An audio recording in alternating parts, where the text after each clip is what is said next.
This is your captain speaking. Welcome back to This Is Your Captain Speaking, New Zealand's only podcast where we're giving you access to New Zealand's top technology execs and their stories. This week we're catching up with Sarah Thompson, the Chief Product Officer at Integrated Control Technologies, one of New Zealand's largest product exporters. She's also worked for some of the household names of the New Zealand tech scene and some global tech organisations as well. She's going to tell us all about the pain and the pleasure of product management in the modern age of AI. She's also going to talk to us all about the career possibilities that exist in the technology scene and how she became a leader there. And we're going to learn all about what MIT are doing with AI after her big executive course there that she's just come back from. Hi. I'm Julian Lambert. I work for Potentia, one of the directors there, and I run the leadership search desk with the largest technology recruitment company in New Zealand. Hi, I'm Sarah Thompson. I'm the Chief Product Officer at a company called Integrated Control Technologies. We're up in Albany. Lovely. Yeah. Lovely. Nice to meet you. Nice to meet you too. So what's on your mind as a tech leader at the moment? I've got a lot on my mind as a tech leader at the moment. I just came back from the MIT doing... Not the Monaco Institute of Technology? No, the one in Cambridge and Boston. It was an amazing opportunity, but really looking at leading AI change in the organisation. So much to think about. And, on one hand, I am more hopeful for the future than I've ever been. And on the other hand, I'm slightly terrified about where we could be going on this overall kind of AI journey, but mostly more positive and enthusiastic, particularly as I look at how we might implement that in our business. What were the big surprises for you going? Because how long was the course? A week. Right, so it's kind of an executive course around AI enablement and et cetera. So what were the big things that you took away from that? Like, what were the big oh my gosh moments? There were quite a lot of them. I mean, I think the key thing for me was really the importance of our critical thinking, right? Mm-hmm. And, it's very easy to, AI can look, particularly the LLMs, can look incredibly believable, but, they're 65 to 75% right. And so, we need to keep our ability to critical think. And if we don't keep it, if we just rely on it too much, and if our teams rely on it too much, then we lose that part in our brain and over the long term. And so I think thinking critically about where the technology is, where we might put it in our businesses, and thinking critically about the problems we're trying to solve with AI before we actually try and solve them is actually really, really important. And so we have to be quite thoughtful about how we go into the future. Because it does seem like it's a bit of a lovely scramble at the moment, especially for the vendors. And there's the fear that's created around the fear of missing out or the fear of falling behind has driven a whole bunch of knee-jerk reactions around the implementation of stuff, not helped by the technology vendors nor the consultancies. No discredit to those organisations, but the interesting thing is that I think we're talking about it almost too much, so much, right? But we live in this narrow technology industry vertical, which is not, how many people? You've got 130,000 people of the New Zealand workforce that are based in the tech sector, and we talk about it all the time. But actually, are the other sectors talking about this? Is this actually coming up? Is it something that they're thinking about even, do you think, in New Zealand? I'm worried maybe that we're not. I'm worried that we're not. If I think about just looking at the amount of media that was consuming or was talking about AI when I was overseas and how prevalent it was. And obviously I was in a little MIT bubble for a week as well. And so it was everything you were thinking about and talking about. But I'm worried that as a country, we're not talking about it enough. It's not in our mainstream media enough. We're not thinking about it. I know, a lot of our schools are starting to think about it. I know the way that my kids that are at high school are looking at things are, it's very much becoming a part of their curriculum, which is fantastic. But I'm thinking about, our wider industries and our wider companies. And I think, every company should be looking at what does this mean for me? What does this mean for my business? How can I at least start to educate myself, and how can I at least start to play with it a little bit to sort of understand where we're going? Do you think that the space that you play in is in product? Do you see it changing a lot of stuff that's going on in the way that product decisions are made, or even how products are built, or that sort of thing? What do you, like, when you think about the criticality of what it could do after the learnings and your own experiences, bringing into ICT, like what does that kind of look like? What do you think is the first cab off the rank? How important is this going to be? Yeah, I mean, I think, for a start, most technology companies are already using AI to support development and all of those things, and it really can speed up development.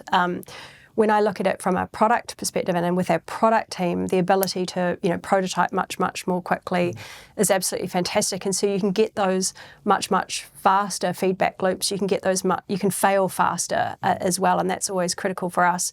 But I also see it from an augmentation perspective in terms of working with our team around desk research and market research and helping out with those. Again, always being really careful of sources and double checking information, but helping to give our team a bit more of a fast start, or if they're going into a new area and they need to learn it, helping to point them into the direction of where they need to be learning things, or give them the top 10 pieces of information that they need to know about that particular thing that they're about to learn, and then they can dive into the sources. I think the key thing for if you're particularly using an LLM, understanding those sources and actually going in and checking them is absolutely key. So, from a product perspective, though, it always comes back to the same piece, which is, do we really understand the problem that we're trying to solve, right?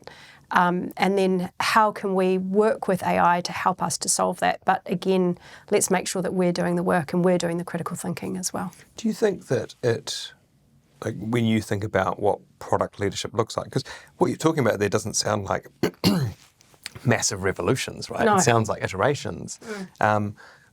If you plot it out, though, and you think about how product's going to change, because I have a theory that product is going to become, it already is where all roads go for, and the context shifting between all of those types of stimulus coming from sales, from marketing, from engineering, from exec.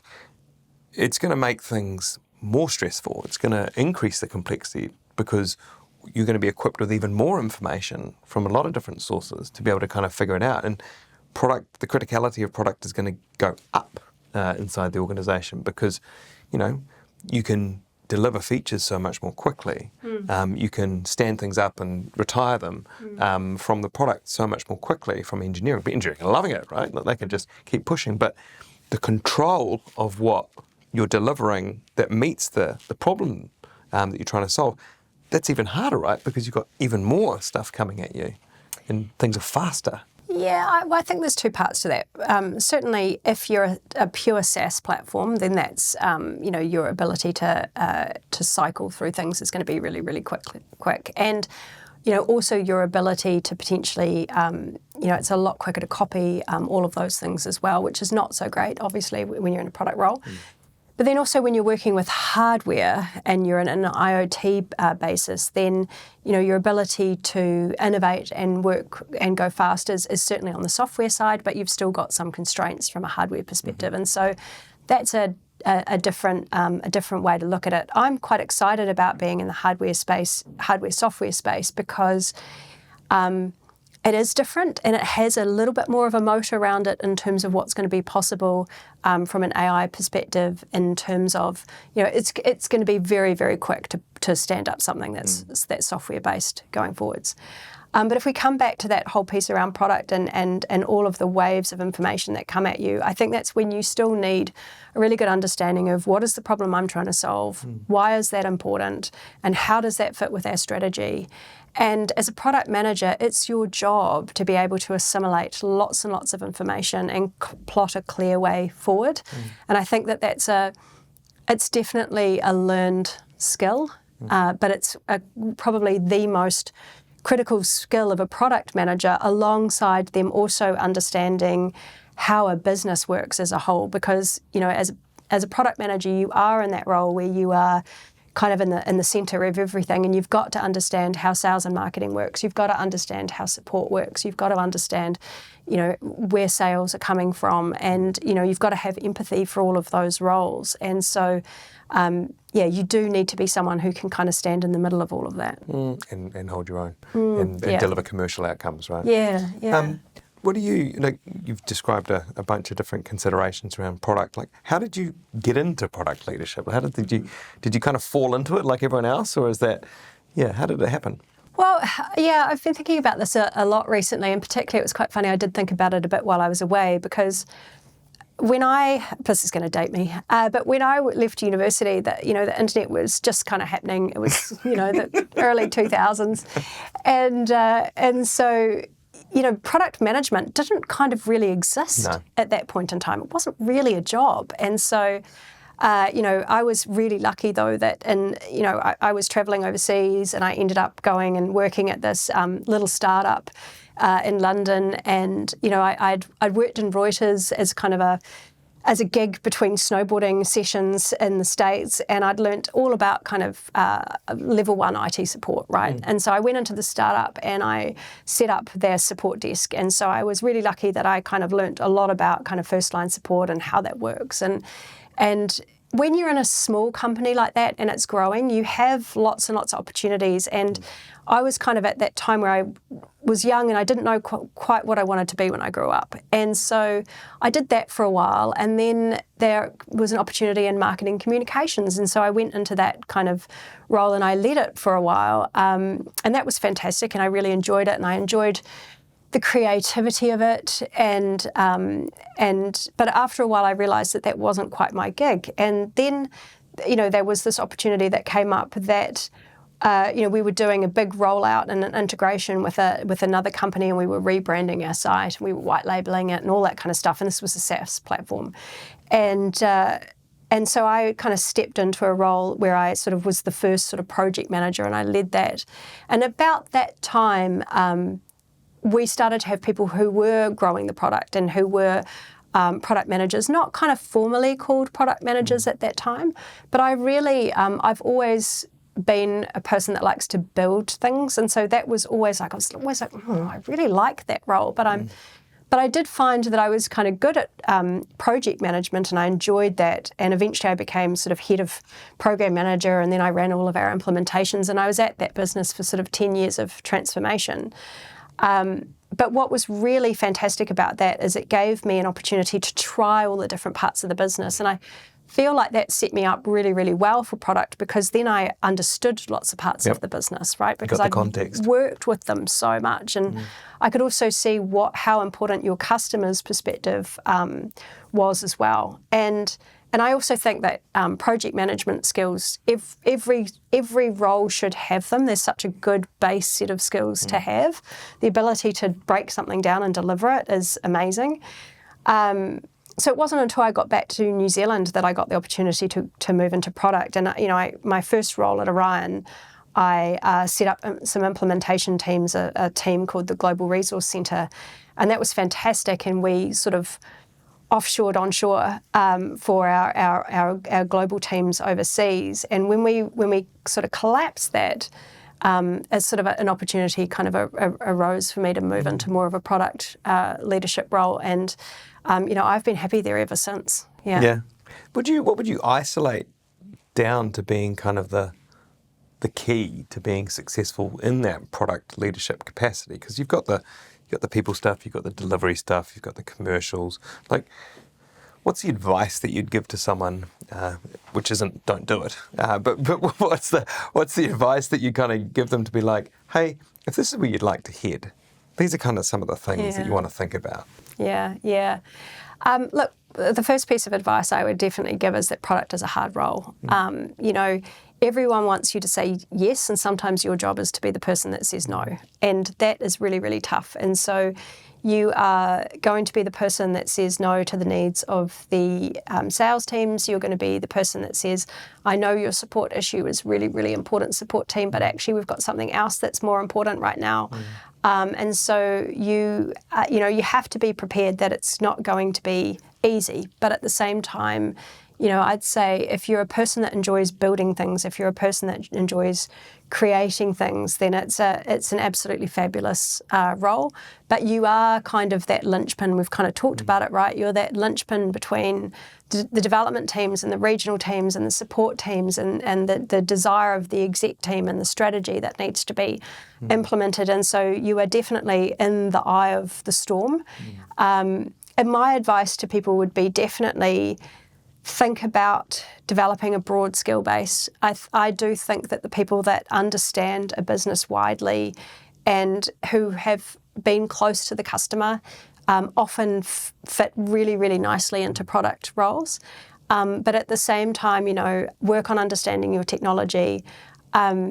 It is a relatively new role, and so for a long time there was no kind of training for product management. I still think the Pragmatic Institute does some of the best training that there is, but a lot of what you can pick up about product management you can pick up from podcasts and from books and from courses, and and definitely I think it is a little bit more taught in universities and those kinds of things now, but definitely go for a wide base, because you have to have empathy for all of those roles. And if you're if you're straight out of university and you come into a product role, that can be a very hard thing to do, because all of a sudden you're responsible for rolling out a product, but you don't understand how support works, and you've never worked with the sales team, and so you don't understand all of those different component parts of the business, and that can be really hard. So I think it's get a little bit of a smattering of a few things, and then think about how you get into it. Yeah.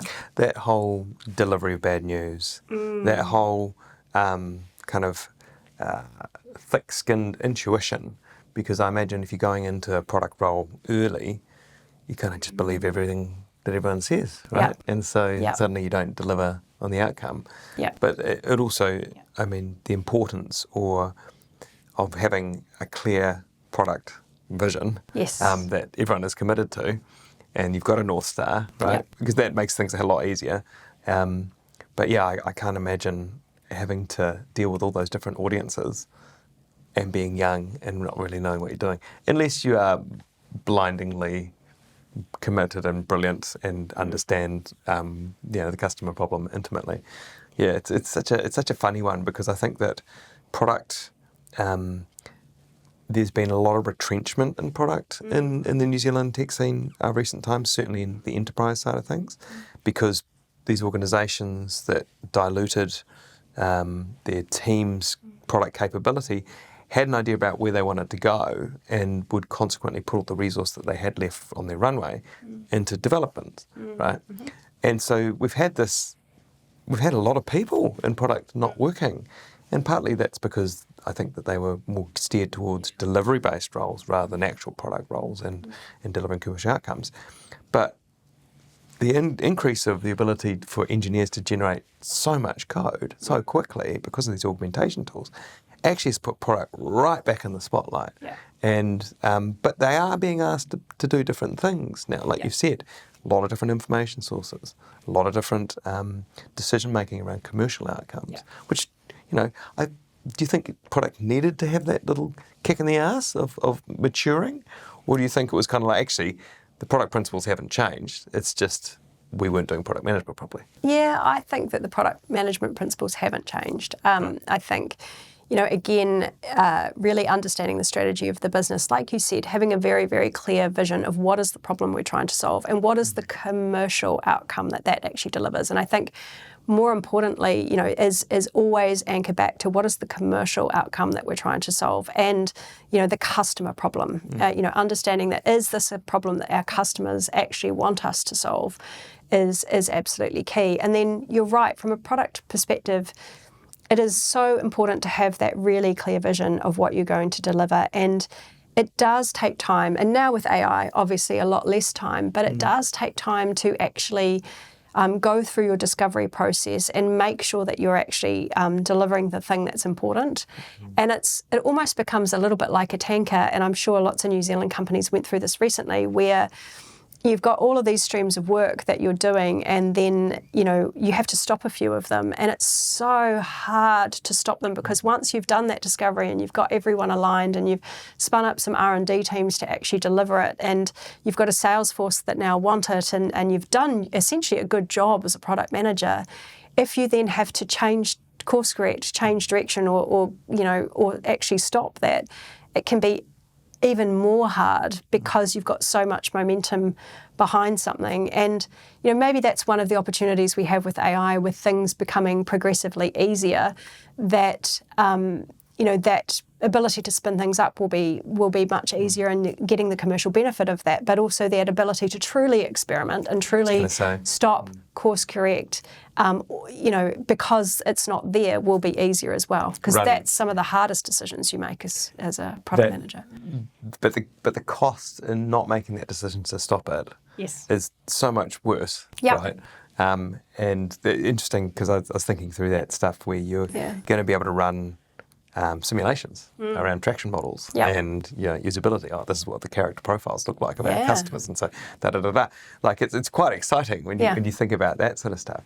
The other thing is that I think hopefully it's going to take away some of that hard-fought need for intuition. Like you look at some of the great product leaders over the years, you look at the Jobs, and you look at those kinds of people, and they are so focused on the signal and so galvanized in their perspective, and they're so clear on their vision, that I'm hoping that all of these augmentation pieces are actually going to take away some of the magic, and make it more scientific, right? And the ability to generate better products. But you just... I think that yes, like Steve Jobs and all of had an absolutely fantastic vision and was so laser focused. But I also think that laser focusedness needs to be on your customer, right? And that is still a core part of any business, and that's outside of a product role as well, right? Again, actually, we had Google come in and talk a couple of weeks ago when I was at MIT, and the woman that got up in front of the class really talked about the fact that she talks to 80 customers every single week. Wow. Right? That's huge. And this is the team that's running AI, right? So I think there's still the know your customer. Yes, you can build a customer perspective or a user perspective into an LLM, but that's not the same as really, really knowing them and really, really knowing the problem space. And so I think knowing who you're selling to and the problems that you're trying to solve are not going to be replaced anytime soon. It sounds like you've got a really passionate engagement. It's very forthright in the way that you think about these things. Was there a lesson that taught you that was hard fought, or was it a progressive? Like I know the leader of Orion and what his perspective was on product. Very personal attachment to product. It seems like it's a really passionate engagement from you around that stuff.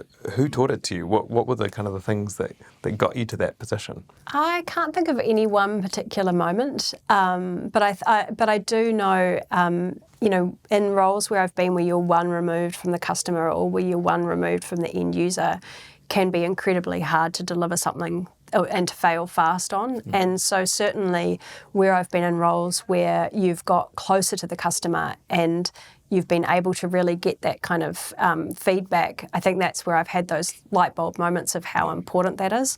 I think as well, you can get so sucked in as an executive and as a product leader into what your competition is doing.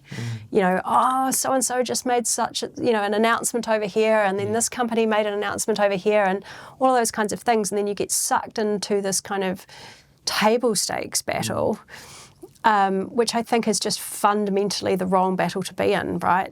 Because it's just a race to a really bland product. Homogenized product that everybody has. And so so I can't think of any one kind of moment where I said, okay, well, we need to be absolutely focused on the customer, but I think it is definitely as a reaction to being pulled into table stakes conversations, or not being able to get into to talk to the customer, and then maybe consequently delivering things that were slightly off the mark. Definitely the more that you do, the earlier on in the process, those kind of early adopter groups that you can have, the better kind of outcome you're going to have.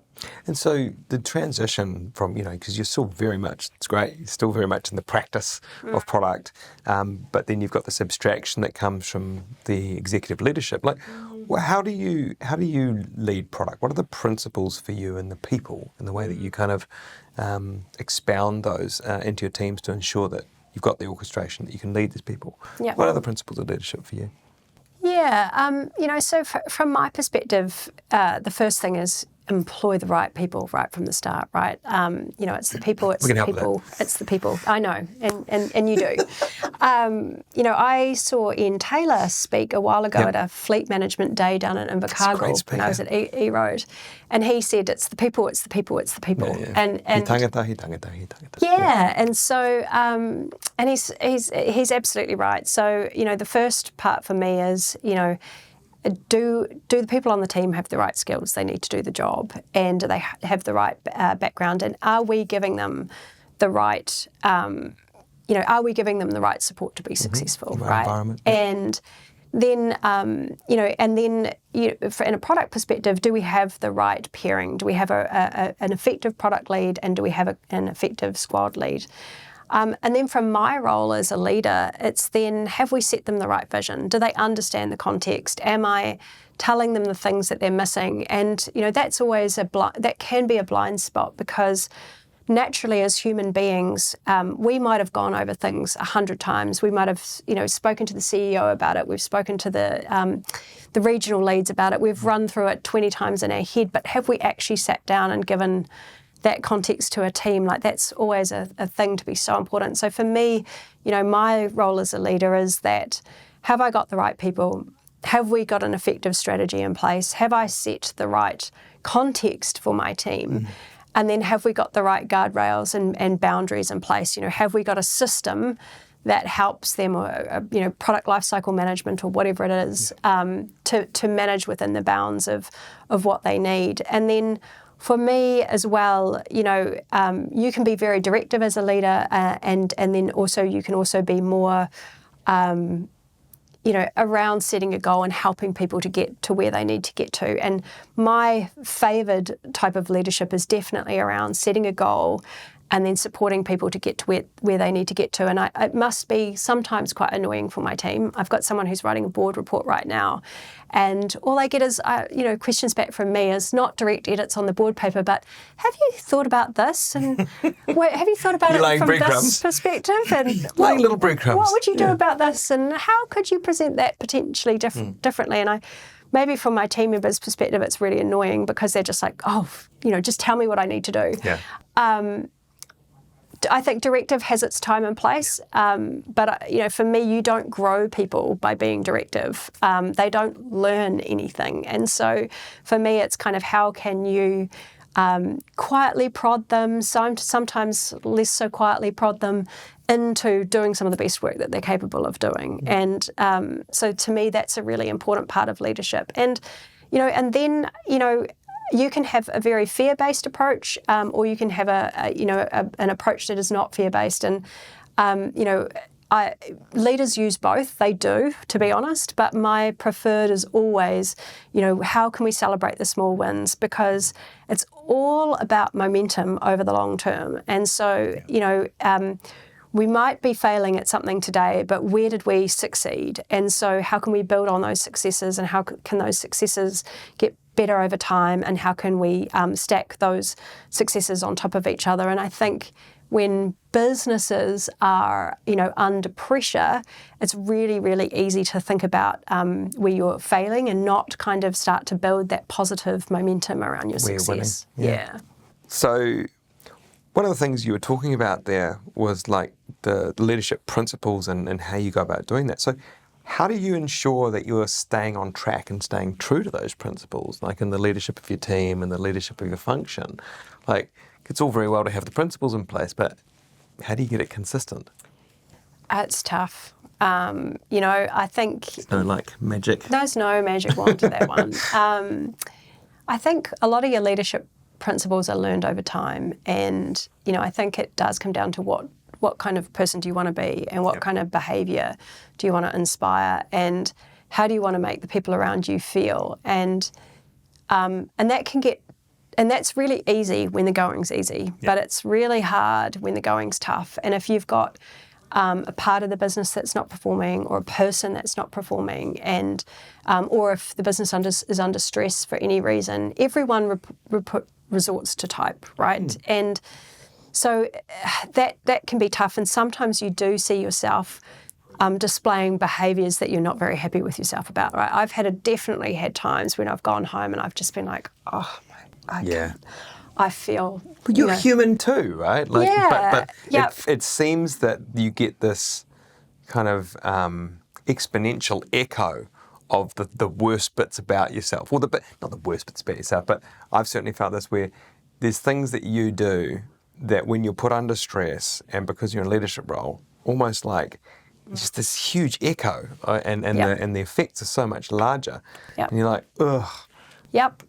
It's like I'm not proud of how I acted in that moment, or I acted at that time. I think that the only way to stay on course is to be conscious of what you're doing, right? To think about who you want to be and how you want to show up in the moment, and to reflect, on how you did, and to acknowledge those times when you did something or said something that felt off, and think about, well, how did that feel off, and why did it feel off? And we do have routines, in our year, our own career development reviews, our career development reviews of your teams. I mean, I'm just doing my career development reviews of my team right now, and that makes me reflect on their performance, but it often makes me reflect on my performance, right? How am I triggering either good performance or bad performance, or in different performance from my team? And so,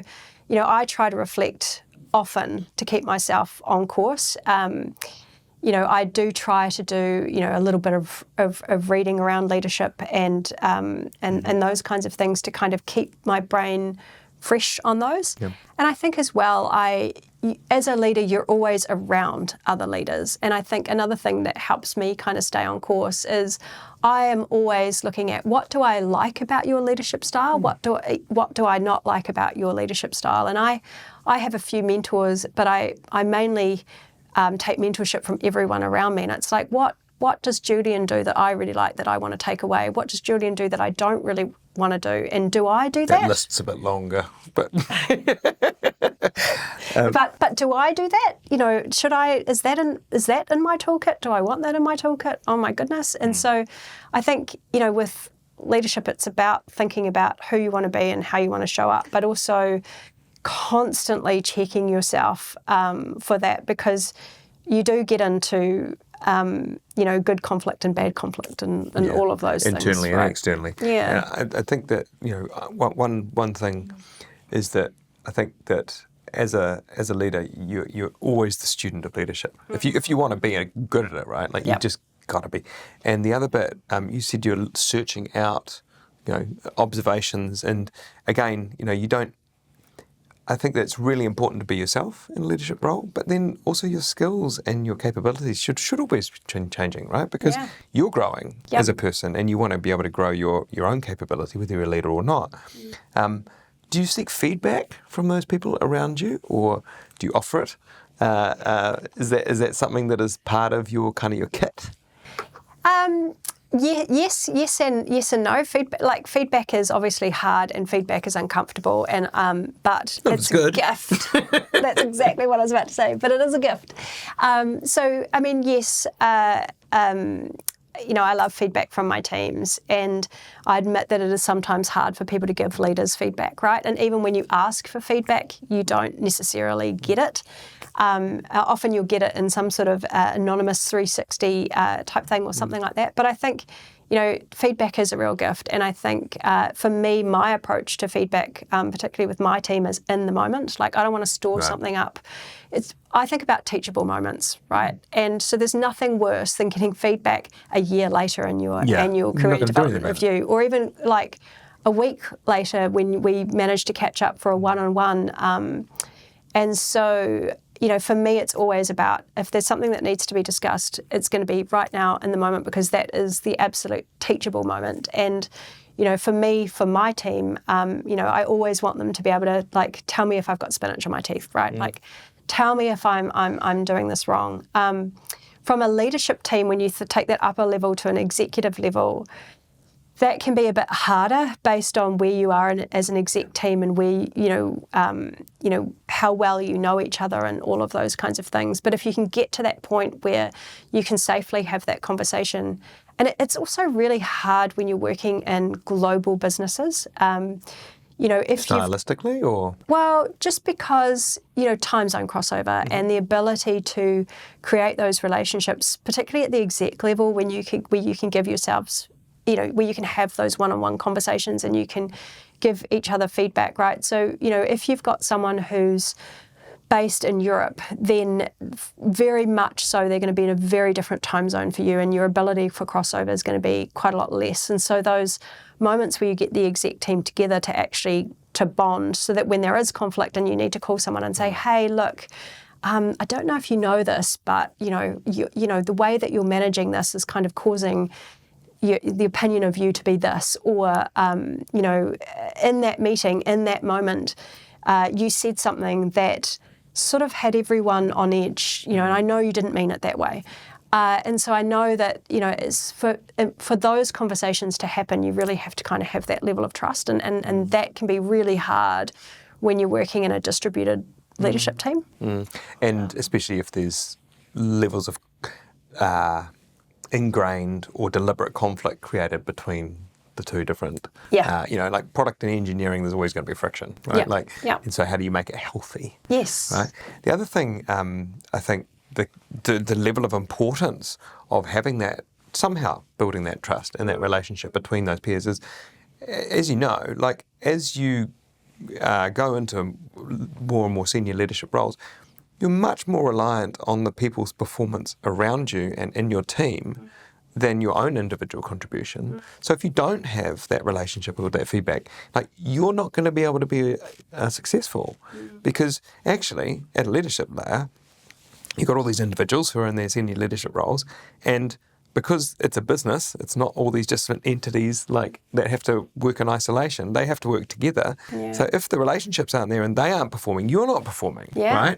And so 100%. Gotta have that level of transparency or clarity. I think people forget that, right? They look at your team or someone outside. They're like, oh, look, you're just worried about your team and how they're performing. Absolutely. But I can't perform if they don't perform. And so I'm real interested in what's going on over there. And that's why we have so many meetings, because otherwise you can't be successful. Have you seen that play out? Like, have you seen that where it's been dysfunctional, as well as, obviously not mentioning any names, but have you seen that where it's been dysfunctional and really well functioning?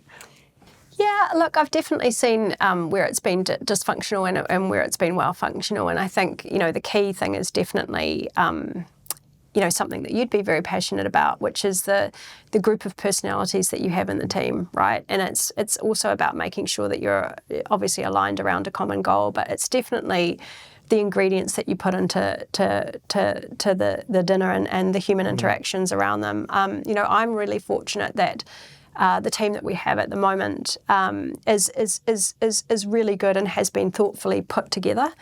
And it's fantastic to work in that environment where, everybody is working towards a common goal, and it Seems does. so obvious, eh? And it makes things so much easier, because when it is dysfunctional, it can feel like wading through treacle. It's almost like if you want to get something done, it slows the business down, because I've got to now go talk to that person and they're not aligned, so now I'm going to have to deal with all of their issues. Right? It does. It becomes very, very political. And we like to think in New Zealand that we work in companies maybe that aren't political. The company I worked for in the UK got bought by Cigna Healthcare US, and that is a huge company. And certainly when you get companies that are huge, you definitely get politics. But politics is a fact of life, and you even get it in small companies, and it's really more around how do you get that top team really, really focused and aligned and the advice that I would give to anyone is, spend time on those relationships. Always spend time on those relationships. And, coming out of COVID, we got into this whole mode of operating where everything could be potentially asynchronous. And isn't that fantastic? We don't even need to talk. I'll send you an email and we'll do this on Teams and everything else like that. But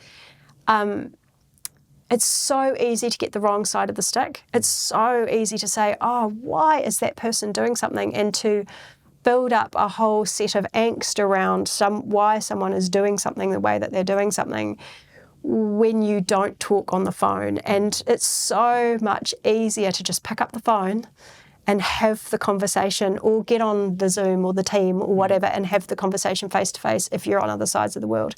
But the sooner you can talk it out, we as human beings, we need that ability to talk it out. The email rant back and forward and all of that, just... I think that it compounds, right? Yeah. Because if you're in isolation, there's no new information going into the system, and so it just spins and spins. Yeah. And you can see why people overthink things, you can see why people get offended, and ultimately we need connection, right? Yeah. Especially if we're going to work together on something that's going to have we really care about the outcome. Working on that in isolation, maybe that works for some types of jobs, but for most, I just don't think it does. I can't see why it would, because ultimately you're a social animal. Like you want the connection, and if you're going to be awake most of the time and you're going to be by yourself, it's probably not going to lead to some pretty good, probably not going to lead to strong mental health outcomes. Yeah, right? yeah. And I mean, these are the skills that the people coming into business nowadays, where everybody's used to doing things by text and everything else like that. It's the talking it out that is absolutely critical. And, also being empathetic. It's really easy to get the 2-word email that came in the middle of the night. And so, I've been looking at Brené Brown's book, Dare to Lead, and one of the things she talks about is generosity. And that's being generous in that moment to say, I actually don't know what's going on with that person. I'm just going to have the most generous lens on that as possible. Yeah, yeah. And if you can do that, you suddenly feel not necessarily pity, but you feel this kind of, oh man, that must have been a tough day if that's all you can do. Yeah, to be able to do that stuff. She's brilliant. Yeah, she's brilliant. I love her stuff about trust as well. Yeah. She talks about braved, BRAVED. Braving. Yes, very good. Yeah. So when you think about what's coming down the pipe for product, we've talked a lot about that. And what about the kind of the New Zealand industry? The neat thing about being exposed to these global businesses, having worked offshore, what do you kind of think of the current state of the tech sector? And the product exporters mainly, I guess, is where you've played most of your career. What do you think about it? Like, what kind of is freaking you out, or what are you really proud of? What are we doing well?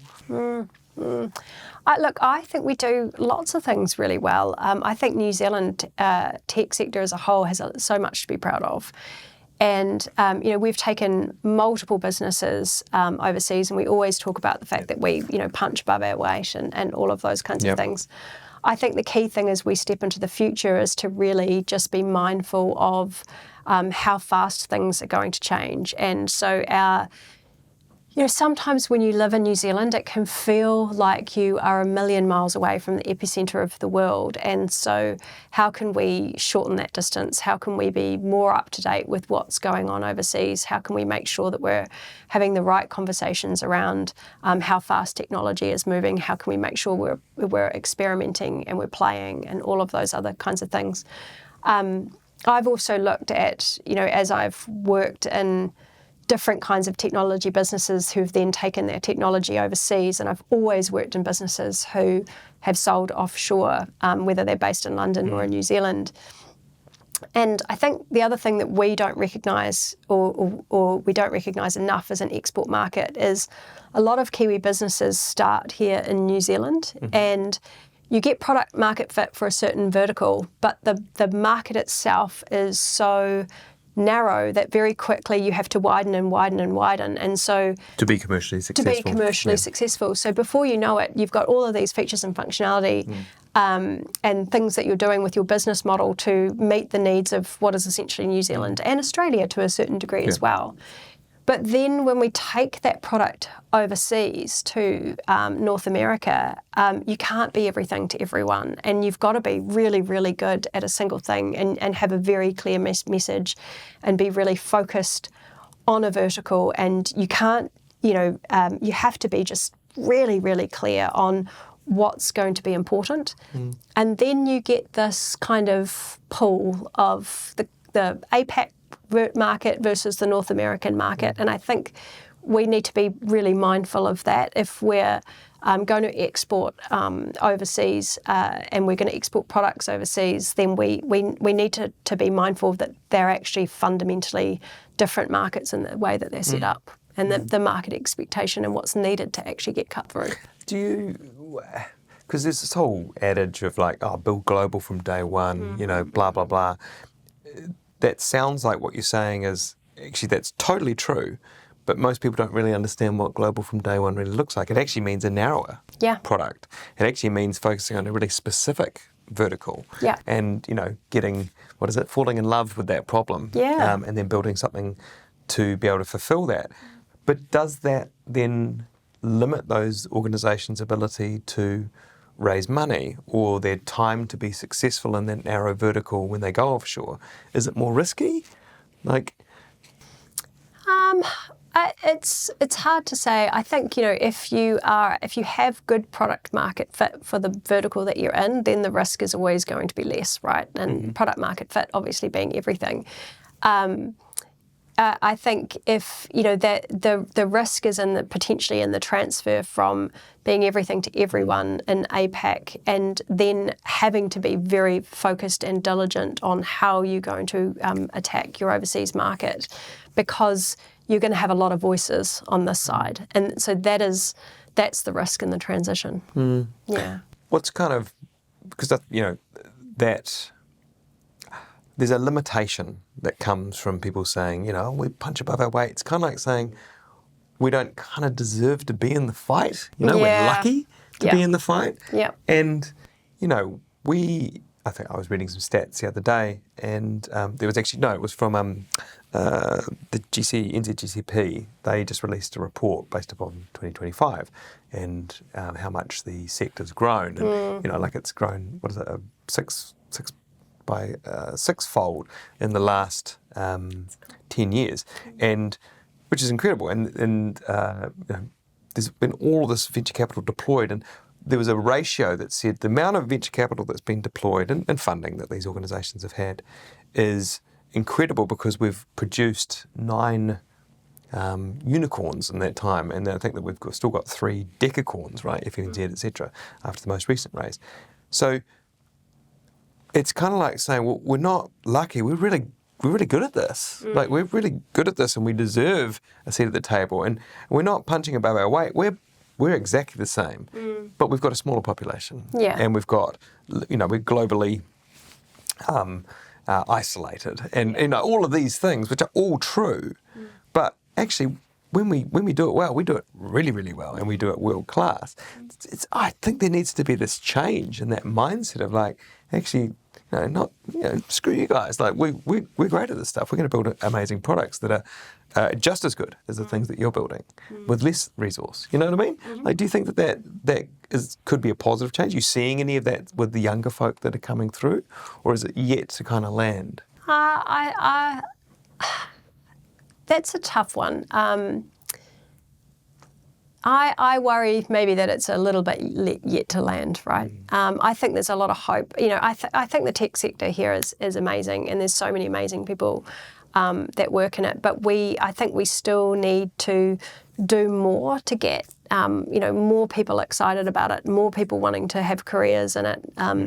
It's exciting that we've increased sixfold, but we could do a lot more in that space. And I just think we could do a lot more in terms of how we support and fund New Zealand tech companies. We could do a lot more to support early stage tech. I don't spend a lot of time in that space, but certainly I think about how do we make sure that we are just providing more and more on-ramps into tech. I think that. Yeah, absolutely. I agree. We've actually had falling participation in technology for high school students, which is pretty depressing because I think that every company is going to be a technology company eventually. Yeah, exactly. And it's kind of like, where does that come from? Does that come from the parents? Does that come from the friends? Does it come from the schools?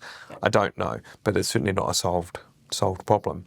That's one of the things I'm scared of coming down the pipe. Is there anything that's kind of like, you're like, whoa, I don't know how we're going to deal with that, or I just don't know how New Zealand's going to deal with that's coming down the pipe for you at the moment? Yeah, look, I think that, there's been a lot of talk about, overseas, a lot of talk about AI layoffs and particularly in a lot of the big tech companies, there's been really significant layoffs in the States. And, we can argue whether that's actually been caused by AI or whether that's being used just as a convenient excuse. It's a scapegoat. Yeah. But I think from our perspective, our issue in New Zealand is always finding great people, right? We are a small market, and I know we've obviously worked on a lot of roles together, but no, we've just met, Sarah.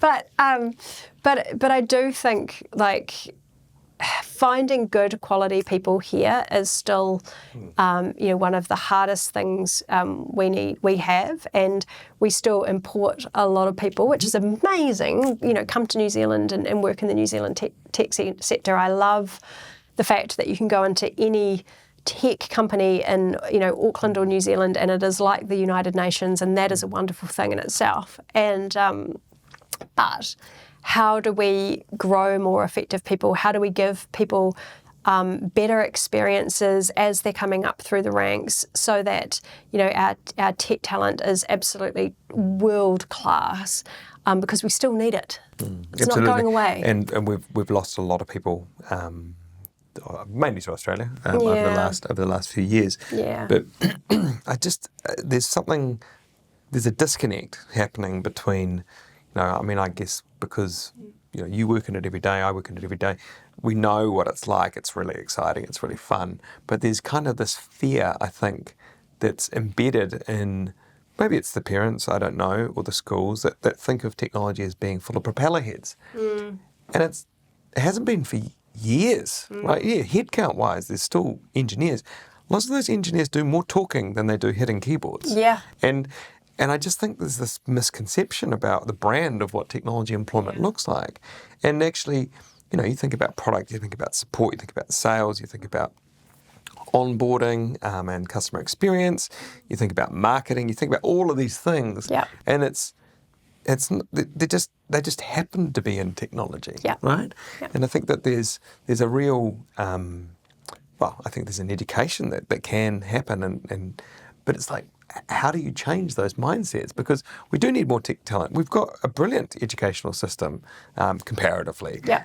So, what's the missing here? The money's good.